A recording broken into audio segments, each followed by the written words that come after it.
Hello friends, ink India physics पे आपका एक बार फिर से मैं स्वागत करता हूँ। वेव ऑन एंड ऑसिलेशन के चैप्टर को हम लोग धीरे धीरे आगे बढ़ा रहे हैं। मैंने लास्ट वीडियोस में आप लोगों को बताया है कि वेव कैसे रिप्रेजेंट की जाती है, या किस इक्वेशंस को आप वेव कहेंगे, किसको नहीं कहेंगे, या वेव क्या होती हैं, किस तरीके से उसकी वेलोसिटी निकाली जाती है, स्पीड निकाली जाती है, पार्टिकल क्या करते हैं, फेज डिफरेंस क्या होता है। ये सारी चीज़ें मैंने लास्ट 2 लेक्चर्स में आप लोग को बताई हैं। अब समय आ गया है थोड़ा सा आगे बढ़ने का, और हम लोग अब आगे बढ़ के सुपरपोजिशन प्रिंसिपल और इंटरफेरेंस के बारे में स्टडी करेंगे। सुपरपोजिशन प्रिंसिपल और इंटरफेरेंस के ऊपर क्वेश्चन अच्छे खासे आया करते हैं, बहुत इंपॉर्टेंट टॉपिक है आप लोगों के सिलेबस का। तो फ्रेंड्स, सुपरपोजिशन प्रिंसिपल के बारे में आपने सबसे पहले कब पढ़ा? सबसे पहले आप इलेक्ट्रोस्टैटिक्स में इसको ज़रूर पढ़ते हैं, जहाँ पर आप क्या करते हैं कि किसी एक पॉइंट पर नेट इलेक्ट्रिक फील्ड अलग अलग चार्जेस के कारण जो क्रिएट की हुई इलेक्ट्रिक फील्ड है उससे निकाला करते हैं, या उसके वेक्टर सम से निकाला करते हैं। और आप कहते हैं कि electric field follow superposition principle. ठीक इसी तरीके से आप इलेक्ट्रोस्टैटिक पोटेंशियल में भी यही काम करते हैं। यही चीज़ हम लोग यहाँ पर वेव्स में भी देखते हैं। तो बेसिकली सुपरपोजिशन प्रिंसिपल क्या है? जैसा कि आपको पता है कि कोई भी वेव अगर मीडियम में ट्रेवल कर रही है तो वो क्या है कि वेव आगे अपना ट्रेवलिंग करती रहती है, लेकिन मीडियम के पार्टिकल अपनी जगह पे मीन पोजीशन के अराउंड एसएचएम करते हैं। अगर वो ट्रांसवर्स वेव है तो ट्रांसफर डायरेक्शन में, अगर लॉन्गिट्यूडनल वेव है तो ये लॉन्गिट्यूडनल डायरेक्शन में एसएचएम करते हैं। तो ऑब्वियस सी बात है कि एक क्वेश्चन ये उठ सकता है कि अगर एक से ज़्यादा वेव अगर उसी मीडियम में उसी रास्ते को फॉलो करते हुए आगे बढ़ें, तब मीडियम के पार्टिकल क्या करेंगे? तो आंसर है कि अगर एक से ज़्यादा वेव ट्रेवल कर रही होंगी तो पार्टिकल का जो नेट डिस्प्लेसमेंट होगा वो अलग अलग वेव्स के कारण क्रिएट किए हुए डिस्प्लेसमेंट के वेक्टर सम या एल्जेब्रिक सम के बराबर होगा। यही सुपरपोजिशन प्रिंसिपल है। अगर इसको हम लोग इक्वेशंस के माध्यम से देखें तो आप ये कह सकते हैं कि y is equal to y1 plus y2 means कि net displacement of a particle is equal to the algebraic sum of displacement cause by different waves. एक से ज़्यादा वेव हो सकती हैं, 2, 4, 10, 12, 20, 50, कितनी भी वेव्स हो सकती हैं, लेकिन ये सब सुपर इम्पोज होके एक नए वेव को जन्म देती हैं, एक नए वेव को क्रिएट करती हैं, और वो नई वेव जो है वो मीडियम में चला करती है। तो सुपरपोजिशन प्रिंसिपल तो एक प्रकार का इंसिडेंट हुआ, एक घटना हुई। इंटरफेरेंस और सुपरपोजिशन प्रिंसिपल में मेन डिफरेंस ये है कि सुपरपोजिशन प्रिंसिपल तो एक सिद्धांत है, इलेक्ट्रिक फील्ड भी फॉलो कर रहा है, पोटेंशियल भी फॉलो कर रहा है, यहाँ पर वेव के डिस्प्लेसमेंट भी फॉलो कर रहे हैं। लेकिन इस प्रिंसिपल को फॉलो करते हुए इंटरफेरेंस का क्या मतलब है? इंटरफेरेंस का मतलब होता है एक प्रकार से ओवरलैपिंग, कि 2, 4, 10, 12 सारी वेव आपस में ओवरलैप कर गई। ओवरलैप करने के बाद उन्होंने थर्ड वेव को, रिजल्टेंट वेव को क्रिएट किया, और वो वेव जो है वो हो सकता है स्टैंडिंग फॉर्म में हो सकता है वो बीट्स फॉर्म कर रही हो। तो इंसिडेंट जो है, ये जो इंटरफेरेंस है, इंटरफेरेंस एक इंसिडेंट है, एक घटना है जो कि वेव की क्वालिटी को बताती है कि रिजल्टेंट वेव जो आया है वो किस क्वालिटी का है, वो स्टैंडिंग टाइप का है, या फिर मूवेबल है, या फिर बीट्स बना रहा है। तो सबसे पहले तो हम वेव में यही देखें कि सुपरपोजिशन प्रिंसिपल क्या है। इसके लिए हम लोग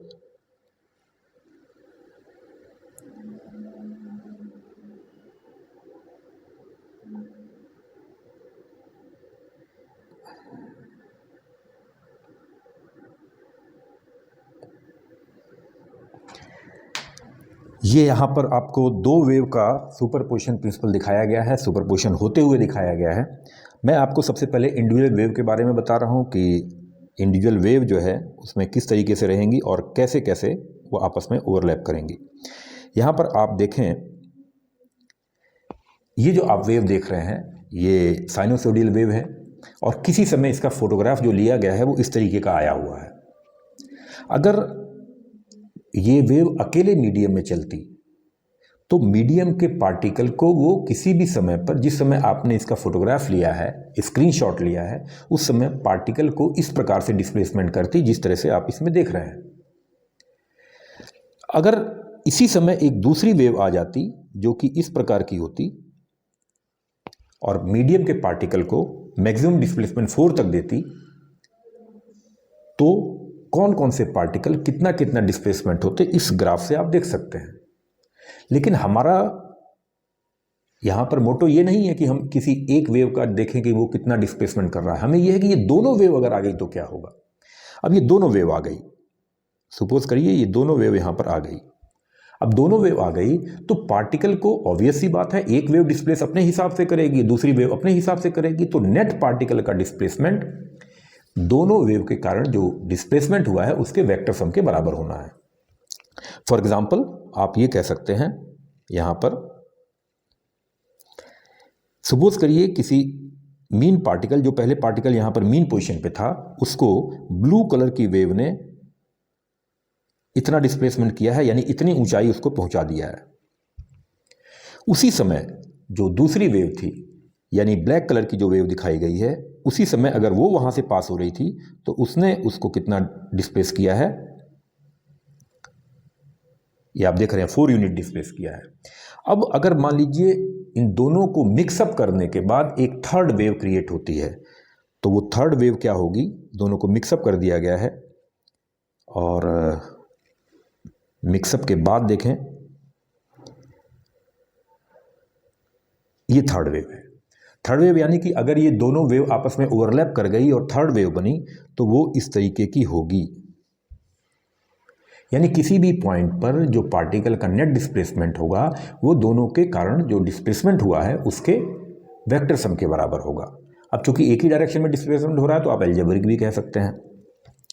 अब यहां पर आप देखें, दोनों तीनों वेव को एक साथ देखें जो आपस में सुपर इम्पोज की हैं, और एक जो रिजल्टेंट वेव आई है, आप देख सकते हैं कि रिजल्टेंट वेव जो आई है वो ये रिजल्टेंट वेव है। और इसमें रिजल्टेंट वेव में आप देख रहे हैं, अगर इस डिस्प्लेसमेंट को यहाँ से कट करके इतना डिस्प्लेसमेंट मैं उठा के इसके ऊपर जोड़ दूं तो पार्टिकल का मेरे नेट डिस्प्लेसमेंट आ जाएगा, पार्टिकल का नेट डिस्प्लेसमेंट मुझे मिल जाएगा। या किसी इस पॉइंट पर देखें, इस पॉइंट पर मैं कंसीडर कर सकता हूँ ब्लू कलर ने आपके वेव को इतना इंटरफेयर किया है, इतना डिस्प्लेस किया है, और ब्लैक कलर की वेव ने इतना डिस्प्लेस किया है। और अगर ब्लू कलर के डिस्प्लेसमेंट को अगर आप उठा के ब्लैक कलर के डिस्प्लेसमेंट के ऊपर ले जाके रखेंगे तो आप देखेंगे कि पार्टिकल का नेट डिस्प्लेसमेंट ये हो गया। सो फ्रेंड्स, ये आपने जो देखा है ये तो आपका जो है जब सुपर इम्पोजिशन प्रिंसिपल हुआ है या जब फॉलो हुआ है, जब आपने इसमें फेज डिफरेंस 0 लिया है। यानी कहने का मतलब आप देख रहे हैं कि दोनों वेव एक दूसरे से 0 फेज डिफरेंस पे हैं। अगर ये वेव थोड़ी बहुत आगे पीछे होती, यानी क्रिस्ट से क्रिस्ट ना मिल रहा होता या ट्रफ से ट्रफ ना मिल रहा होता, हल्का फुल्का आगे होता, तो क्या होता, तब भी सुपरपोजिशन प्रिंसिपल उसी तरीके से फॉलो होता जिस तरीके से फॉलो हो रहा है। अब ए यानी फेज डिफरेंस की वैल्यू को मैं यहाँ पर कुछ बदल दूँ तो आप देखेंगे इस समय ब्लू और ब्लैक कलर की जो वेव्स हैं उसमें फेज डिफरेंस आ गया है, और लेकिन अभी भी जो रिजल्टेंट है वो वेव सुपरपोजिशन प्रिंसिपल को ही फॉलो कर रही है। अगर नेचर में दोनों वेव ट्रेवलिंग कंडीशन में है या एक के रिस्पेक्ट में दूसरी वेव ट्रेवल कर रही है तो रिजल्टेंट वेव किस तरीके से चलेगी, वो इस तरीके से चलेगी। इसको भी आप यहाँ से बड़े आसानी से देख सकते हैं। ब्लू और ब्लैक कलर की वेव आपस में इंटरफेयर कर रही हैं और रिजल्टेंट वेव जो बन रहा है वो आपको ऑरेंज कलर से दिखाया गया है। अगर मैं इंटरफेयर करने वाली यानी कि पहली दो वेव जो आपस में सुपर इम्पोज कर रही हैं, इंटरफेयर कर रही हैं, उनको हटा दूं, उनको यहाँ से गायब कर दूं और एक ही रिजल्टेंट रहने दूं तो वो रिजल्टेंट आपको इस तरीके से मिलेगा। यानी एक से ज़्यादा कई वेव्स आप अगर साइनोसोडियल जोड़ते हैं तो उनका रिजल्टेंट भी साइनोसोडियल वेव आता है। हाँ, एम्पलीट्यूड डिफरेंट हो सकता है, फ्रीक्वेंसी डिफरेंट हो सकती है, फेज डिफरेंस डिफरेंस हो सकता है, कुछ भी हो सकता है, लेकिन सुपरपोजिशन प्रिंसिपल फॉलो होते हुए ही सारे काम होंगे। तो यहाँ आप देख रहे हैं बड़े आसानी से कि अगर वो दो वेव ट्रेवल कर रही हैं लेकिन उन दोनों वेव का रिजल्टेंट यहाँ पे आ चुका है, इसलिए उस दोनों वेव को गायब किया हुआ माना जा सकता है। और तीनों वेव्स को आप देखना चाहें तो तीनों वेव्स को आप इस तरीके से देख सकते हैं। बड़े गौर से देखिए, इसमें जो नेट रिजल्टेंट वेव आई है उसका एम्पलीट्यूड अलग अलग पोजीशन पे अलग अलग हो रहा है। कहीं पे वो मैक्सिमम पे जा रहा है, कहीं पे मिनिमम पे जा रहा है। यानी देखिए, अगर मैं किसी एक पॉइंट पर देखूं तो इस समय आप देखेंगे कि मीडियम के पार्टिकल रिजल्टेंट इतना पर आया हुआ है। ये आप देख सकते हैं कि इस समय रिजल्टेंट आपका इतना आया हुआ है। यानी इसका एम्पलीट्यूड, जो रिजल्टेंट वेव का एम्पलीट्यूड होता है, वो भी फेज डिफरेंस पे डिपेंड करता है। इसका मैथमेटिकल वर्जन हम लोग नेक्स्ट स्लाइड में देख लेंगे। आगे हम लोग देखते हैं कि सुपरपोजिशन प्रिंसिपल जब फॉलो होता है तो कई जगह फॉलो होता है। मैंने बताया कि इलेक्ट्रिक फील्ड में भी और पोटेंशियल में भी। लेकिन जब ये फॉलो प्रिंसिपल होता है तो कौन कौन सी घटनाएं निकल के बाहर आती हैं। जैसे कि मैंने आपको बताया कि सुपरपोजिशन तो एक प्रिंसिपल है कि हाँ भाई, 2 वेव, 3 वेव, 4 वेव जब चलेंगी तो आपस में नेट डिस्प्लेसमेंट अलग अलग डिस्प्लेसमेंट के वेक्टर सम के बराबर होगा। लेकिन इससे रिजल्ट क्या आएगा, वो इंटरफेरेंस है। यानी इंटरफेरेंस मीन्स ओवरलैप होने के बाद क्या रिजल्ट आएगा। इंटरफेरेंस होने के बाद हो सकता है कि आपको ऐसा लगे कि ये वेव ट्रेवल ही नहीं कर रही हैं। यानी 2 वेव थी या 2 से ज़्यादा वेव थी, लेकिन आपस में वो इस तरीके से सुपर इम्पोज हुई, इस तरीके से इंटरमिंगल्ड हुई, इस तरीके से मिक्सिंग हुई उनकी कि जो रिजल्टेंट वेव आई वो नेचर में आपको लग रहा है जैसे स्टैंडिंग पोजीशन में हो। यानी वो स्टैंडिंग वेव क्रिएट कर देगी। ऐसा हो सकता है आपको कि किसी एक पॉइंट पर इंटेंसिटी ज़्यादा कम लगे, यानी नंबर ऑफ बीट्स या बीट्स फिनोमिना। ये इसका भी जन्म होगा इसी से ही, ये भी इसी के पर ही आधारित है। तो हम लोग एक एक प्रिंसिपल को देखते हैं। अभी तो फिलहाल मैंने आपको सुपरपोजिशन प्रिंसिपल बताया।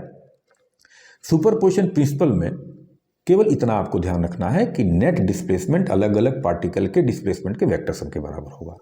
अब वो कौन सा डिस्प्लेसमेंट होगा या वो किस टाइप की वेव होंगी जो कि आपस में ओवरलैप करने के बाद, सुपर इम्पोज होने के बाद, इंटरफेयर होने के बाद स्टैंडिंग वेव को रिजल्टेंट बनाएंगी या स्टैंडिंग वेव को जन्म देंगी। इसको भी देखते हैं।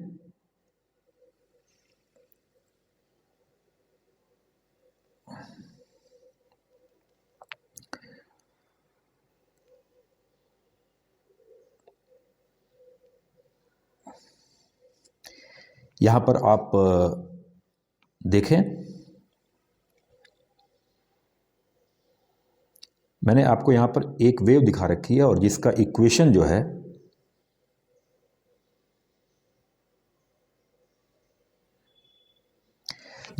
मैंने ऊपर दिखाया हुआ है और मैं इसको अलग से भी लिख देता हूं आपके लिए। 3 sin 4x minus pi T, ये आपकी y1 है। ये वेव है, इसकी आप फेज देख रहे हैं। इसको आप डिफ्रेंशिएट करके इसकी स्पीड भी निकाल सकते हैं और ये वेव राइट डायरेक्शन में ट्रेवल करती हुई चली जा रही है। अगर ठीक ऐसी ही वेव इसी रास्ते को फॉलो करते हुए चले लेकिन लेफ्ट डायरेक्शन में चले तो उसको भी देख लें कैसी होगी वो।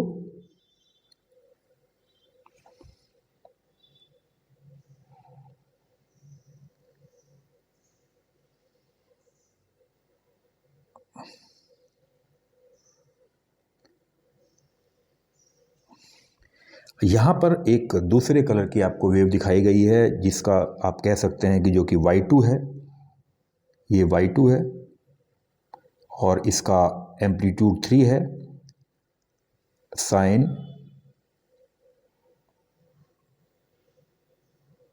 मैंने लास्ट लेक्चर में आपको बताया है कि वेव की स्पीड या वेलोसिटी किस डायरेक्शन में रहेगी वो कैसे निकाला जाता है। ये दोनों वेव्स चल रही हैं, आप देख रहे हैं। एक वेव जो है राइट डायरेक्शन में जा रही है, एक वेव लेफ्ट डायरेक्शन में जा रही है।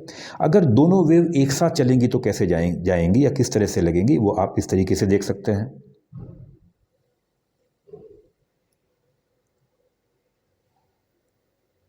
यहाँ पर देखिए, ये दोनों वेव आपको जाते हुए नज़र आ रही हैं। सेम एम्पलीट्यूड है, सेम फ्रीक्वेंसी है। अब ये दोनों वेव चाहे आप किसी भी तरीके से क्रिएट करके भेजें, चाहे आप किसी स्पीकर से भेजें, चाहे किसी मैकेनिकल इंस्ट्रूमेंट से भेजें, एक लेफ़्ट को जानी चाहिए, एक राइट को जानी चाहिए। सेम फ्रीक्वेंसी है, सेम एम्पलीट्यूड है। एक वेव जो है एनर्जी लेके लेफ्ट डायरेक्शन में चली जा रही है, एक वेव एनर्जी लेके राइट डायरेक्शन में चली जा रही है, और अभी भी सुपर पोजिशन प्रिंसिपल फॉलो होगा, यानी कि इन दोनों के कारण जो नेट वेव बनेगी वो दोनों का वेक्टर सम होगी या एल्जेब्रिक सम होगी। और जो नई वेव बनेगी उसको आप कैसे निकालेंगे, या सुपर पोजिशन प्रिंसिपल में पार्टिकल का डिस्प्लेसमेंट, मीडियम के पार्टिकल का डिस्प्लेसमेंट कैसे होगा, वो आप देख लें। साथ ही साथ गौर से देखें, ये आपकी रिजल्टेंट वेव बन रही है,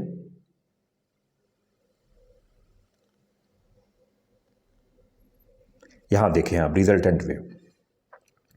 रिजल्टेंट वेव आपको जो दिखाई दे रही है, आप देख रहे हैं कि जब दोनों ही वेव जो लेफ्ट और राइट डायरेक्शन में जा रहे हैं, जब उनके क्रिस्ट एंड क्रिस्ट आपस में मिल रहे हैं तो आप देख रहे हैं मैक्सिमम एम्पलीट्यूड हो जा रहा है, और जब उसके ट्रफ एंड ट्रफ मिल रहे हैं तो नीचे की साइड में मैक्सिमम एम्पलीट्यूड हो जा रहा है। तो इस समय इसको गौर से देखें, और ये भी देखें कि एक वेव लेफ्ट डायरेक्शन में जा रही है और एक वेव राइट डायरेक्शन में जा रही है, लेकिन जो रिजल्टेंट वेव है वो आपको कहीं जाते हुए नजर आ रही है, वो केवल एक जगह बन रही है और बिगड़ जा रही है, बन रही है बिगड़ जा रही है। यानी उसको अकेले से देखें कि वो अकेले कैसे नजर आएगी। तो देखिए फ्रेंड्स, यही स्टैंडिंग वेव है। स्टैंडिंग वेव में आप देखते हैं कि पार्टिकल एक साथ, एक रस्सी के पार्टिकल एक साथ ऊपर जा रहे हैं, एक साथ नीचे जा रहे हैं, यानी इसमें रस्सी के जो पार्टिकल होते हैं वो सारे के सारे सेम फेज में जाते हैं। यानी इसका अगर मैं किसी समय पर स्क्रीनशॉट लूं तो मुझे इस तरीके से नज़र आएगा। देखिए, इसमें जो यहाँ के पार्टिकल हैं,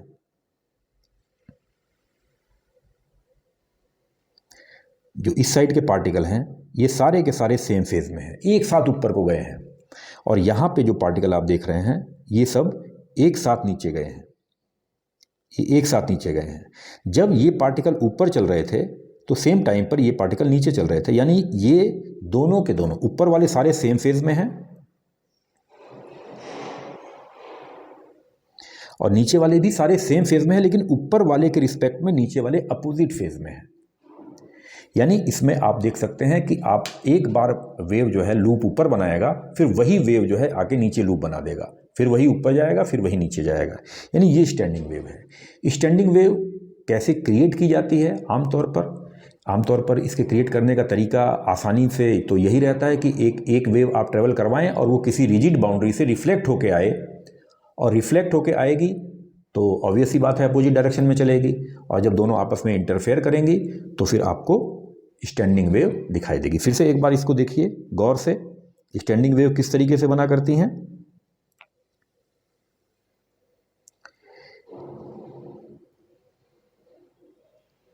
ये आपकी फर्स्ट वेव है जो कि राइट डायरेक्शन में ट्रेवल कर रही है, same amplitude, particle maximum position पे कोई भी मीडियम का पार्टिकल होगा वो सेम, एक लास्ट तक जो इसका एम्पलीट्यूड रहेगा वो सेम रहेगा, और किस स्पीड से ट्रेवल कर रही हैं आपको मैंने लास्ट लेक्चर में मेथड बताया है, इसे आप देख सकते हैं कि हाँ ये वेव राइट डायरेक्शन में ट्रेवल कर रही है, इसकी स्पीड क्या है।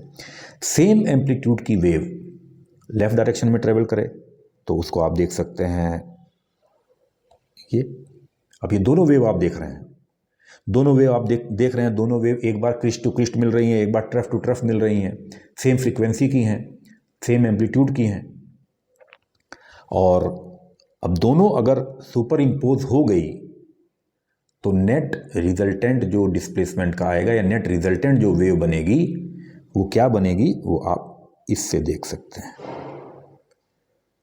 उसका। और ये भी ध्यान रखना है कि एक वेव एनर्जी एनर्जी लेके चल रही थी राइट डायरेक्शन में, एक वेव चल रही थी एनर्जी लेके लेफ्ट डायरेक्शन में, लेकिन जो रिजल्टेंट वेव आई है वो आप देख रहे हैं अपने ही जगह पे वाइब्रेट कर रही है, लेकिन वो कहीं भी ट्रेवलिंग कंडीशन में नहीं है। तो ये भी आपको ध्यान रखना है कि स्टैंडिंग वेव में एनर्जी होती तो है, पार्टिकल वाइब्रेट तो करते हैं, लेकिन एनर्जी ट्रांसफ़र नहीं करते। अब जो पार्टिकल ट्रांसफ़र नहीं करते, परमानेंट रिजिड कंडीशन में रहते हैं, वो नोड होते हैं। अभी वो भी मैं बता देता हूँ आपको। अब ये रिजल्टेंट वेव बना है, इसमें आप देखेंगे कि ये यहाँ के जो पार्टिकल हैं ये आप देखेंगे कि हिल ही नहीं रहे हैं अपनी पोजीशन से, ये पार्टिकल आप देखेंगे हिल ही नहीं रहे हैं अपनी पोजीशन से, और यहाँ के पार्टिकल जो हैं आप देख रहे हैं सबसे टॉप पे जा रहे हैं, ये पार्टिकल जो है वो सबसे टॉप पे जा रहे हैं। इस पार्टिकल को देखें, ये सबसे टॉप पे जा रहा है। यानी ये भी आपको ध्यान रखना है कि अलग अलग पार्टिकल का एम्पलीट्यूड भी इसमें अलग अलग रहता है, और जो सबसे सेंटर पे पार्टिकल है उनका एम्पलीट्यूड सबसे ज़्यादा है। और ये भी ध्यान रखना है कि जो पार्टिकल बिल्कुल डिस्प्लेसमेंट नहीं होते हैं, बिल्कुल ट्रेवल नहीं करते हैं, ये होते हैं नोड। ये नोड हैं, इन्हीं को नोड कहा जाता है। और जो पार्टिकल सबसे अधिक डिस्प्लेसमेंट हो रहे हैं, सबसे ज़्यादा ट्रेवल कर रहे हैं, वो पार्टिकल होते हैं एंटी नोड। ये सब पार्टिकल मैक्सिमम डिस्प्लेस हो रहे हैं, जो मीडियम के पार्टिकल हैं, और उसी को एंटी नोड कहा जाता है। और आपको ये भी पता होना चाहिए कि नोड टू नोड के बीच की डिस्टेंस कितनी होती है, antinode to antinode के बीच की डिस्टेंस कितनी होती है, ये मैं आगे प्रूफ करके आपको बताऊंगा। फिलहाल आपको ये पता होना चाहिए सारे ऊपर के पार्टिकल सेम फेज में है, नीचे के अपोजिट फेज में है, और हर एक पॉइंट आप देखेंगे, अगर इस यहाँ के पॉइंट को देखें, इस पॉइंट को, जिसको मैं आपको अलग कलर से दिखा रहा हूँ,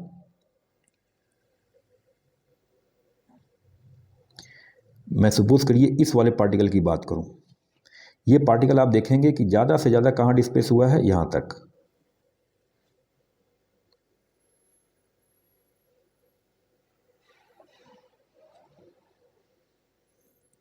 इस वाले पार्टिकल को लें जो इस लाइन पे है।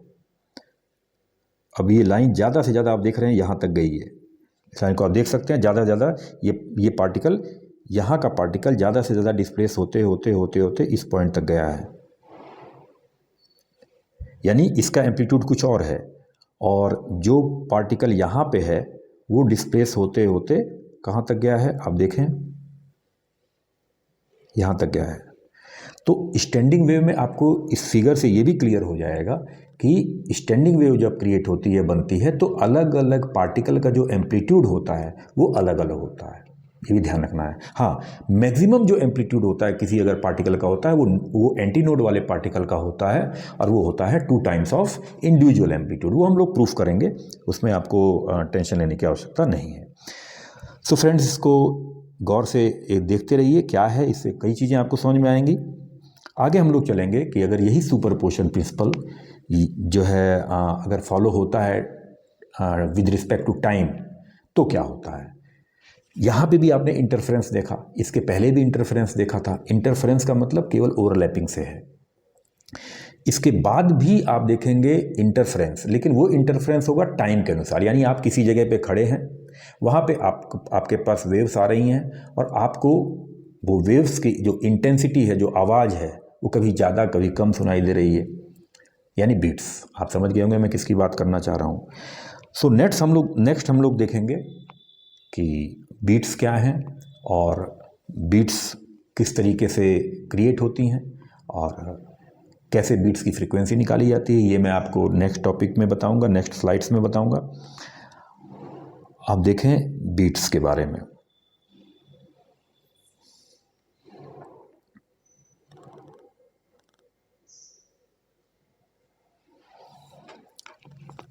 यहाँ पर आप पहले जो मैंने यहाँ पर स्लाइड बनाई है, इक्वेशंस पे नज़र करें। पहले केवल एक वेव को देखें। इस वेव की इक्वेशन आपको दी गई है 3 sin 5x - 2πt। अच्छी तरह से आप जानते हैं इसका एम्पलीट्यूड कितना होगा, अच्छी तरह से आप जानते हैं कि ये किस तरफ जा रही होगी, क्या इसकी फ्रीक्वेंसी होगी, सारी बातें आपको पता हैं, स्पीड भी पता है।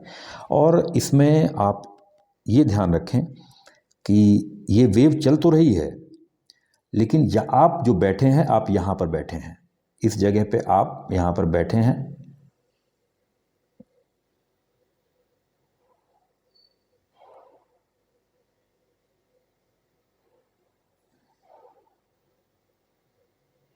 और आपके पास से ये वेव होके गुजर रही हैं।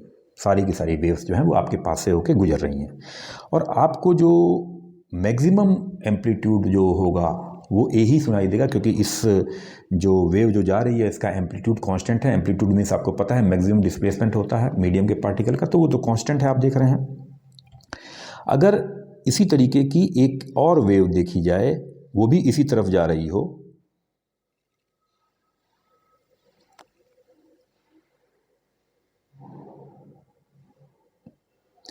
लेकिन आप देख रहे हैं कि इस वेव को अभी मैंने इस वेव को आपको अकेले दिखाया है कि इंडिविजुअल दिखाया है, तो आपको लग रहा होगा नहीं ये तो पहले वाली जैसी ही है, लेकिन इससे और पहले वाले में हल्का सा फ़र्क है, वो है फ्रीक्वेंसी का। आप देख रहे हैं कि इसकी इक्वेशन मैंने यहाँ पे लिख रखी है 5x माइनस 2.1 पाई टी और ऊपर लिख रखी है 5x माइनस 2 पाई टी, यानी दोनों के फ्रीक्वेंसी में अंतर है और बहुत हल्का सा अंतर है। दोनों वेव्स को जब मैं एक साथ बनाऊंगा तब आपको ज़्यादा क्लियर होगा। अब इन दोनों वेव्स को आप एक तरफ देख रहे हैं, लेकिन आप देख रहे हैं कि समय के साथ साथ ये जैसे जैसे आगे बढ़ रही हैं वैसे वैसे इनके क्रिस्ट टू क्रिस्ट ओवरलैप कर रहे हैं, ट्रफ टू ट्रफ ओवरलैप कर रहे हैं, फिर उसके बाद वो अपोजिट फेस में भी आ जा रहे हैं। आप देखिए ध्यान से, एक बार क्रिस्ट टू क्रिस्ट मिल रहे हैं, उसके बाद वही क्रिस्ट वही ट्रफ के अपोजिट में आ जा रहे हैं। अभी भी सुपरपोजिशन प्रिंसिपल फॉलो होगा, यानी कि मीडियम के पार्टिकल का जो नेट डिस्प्लेसमेंट होगा वो अलग अलग डिस्प्लेसमेंट के वेक्टर सम के बराबर होगा। तो नेट जो वेव पैदा होगी, जो नेट वेव क्रिएट होगी सुपरपोजिशन प्रिंसिपल को फॉलो करते हुए, वो कैसी होगी? वो अगर आप साथ ही देखना चाहें तो ये नई वेव पैदा होगी। यानी उन दो वेव जो इंडिविजुअल वेव चल रही थी उनको अगर आप हटा दें और केवल अकेले वेव को देखें तो आपको क्या दिखाई देगा, उसको देखें, आपको इस तरीके से दिखाई देगा। और चूंकि आप यहाँ पर बैठे हुए हैं इसलिए आप क्या सुनेंगे, आप कभी मैक्सिमम इंटेंसिटी सुनेंगे, फिर थोड़ी देर बाद मिनिमम इंटेंसिटी सुनेंगे, फिर मैक्सिमम इंटेंसिटी सुनेंगे, फिर मिनिमम इंटेंसिटी सुनेंगे, फिर मैक्सिमम सुनेंगे, फिर यानी आप जिस जगह पे खड़े हैं खड़े खड़े ही आपको आवाज़ धीमी तेज धीमी तेज धीमी तेज सुनाई देगी। यानी साउंड की इंटेंसिटी आपके कानों में मैक्सिमम मिनिमम होती रहेगी। इसी को बीट्स कहा जाता है। बीट्स आप देखेंगे कि फ्रीक्वेंसी का डिफरेंस होता है, नंबर ऑफ बीट्स पर सेकेंड जो होते हैं वो फ्रीक्वेंसी में अंतर होता है, वो हम लोग नेक्स्ट टर्न पे देखेंगे। फिलहाल अगर तीनों वेव्स को देख लिया जाए, अगर हम लोग इन तीनों वेव्स को देखें एक साथ,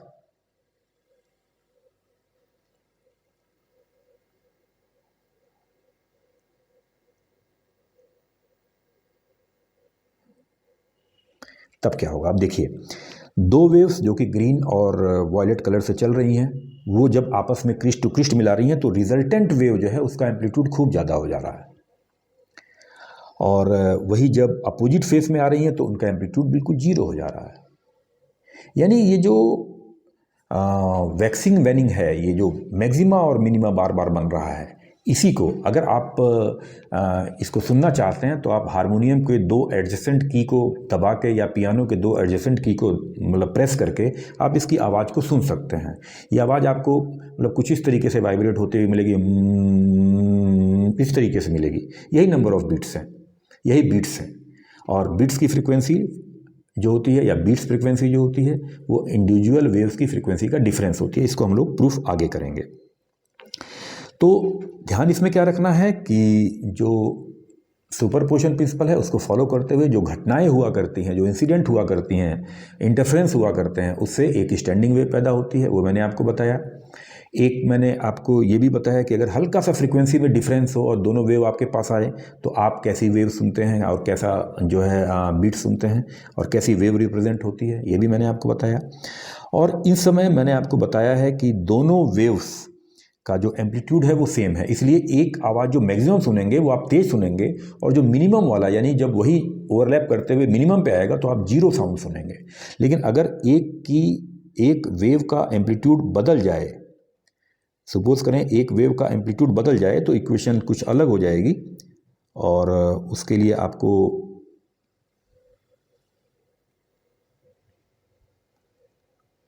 अब ये थोड़ी सी कॉम्प्लेक्स हो जाएगी, तो मुझे नहीं लगता है कि आपको बहुत ज़्यादा सोचने की इसमें ज़रूरत है।